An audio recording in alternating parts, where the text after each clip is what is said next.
নমস্কার বন্ধুরা, আজকের ব্লগে আপনাদের সবাইকে স্বাগত।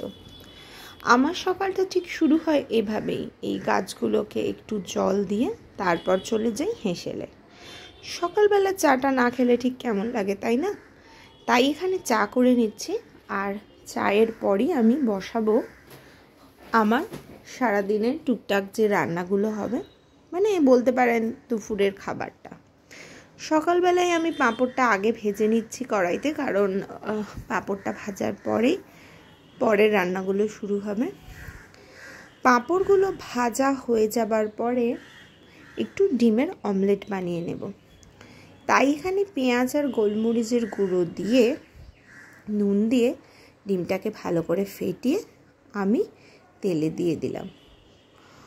অমলেটটা আমার যখন হয়ে গেল, তারপরেই আমি ভাবলাম যে একটু টক ডাল হলে কেমন হয়, কারণ গরমটা তো আবার পড়েছে।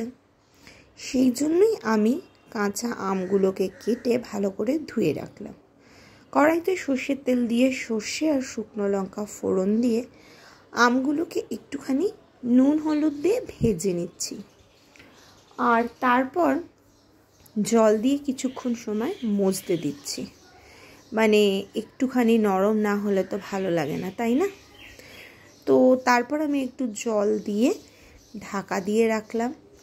মানে একটু মজে যাওয়ার পরে আমি সেদ্ধ করা মুসুরির ডালগুলো দিয়ে দিলাম। আর দেখো, এখানে আমার হয়ে গেছে টক ডালটা। আর বানিয়েছিলাম আলু পটল দিয়ে সয়াবিনের তরকারি। আজকে আমি এটা পেঁয়াজ রসুন দিয়েই করেছিলাম, যদিও খুব খারাপ হয়নি খেতে। তোমরাও ট্রাই করতে পারো। যদি ভালো লেগে থাকে সাবস্ক্রাইব করে পাশে থেকো।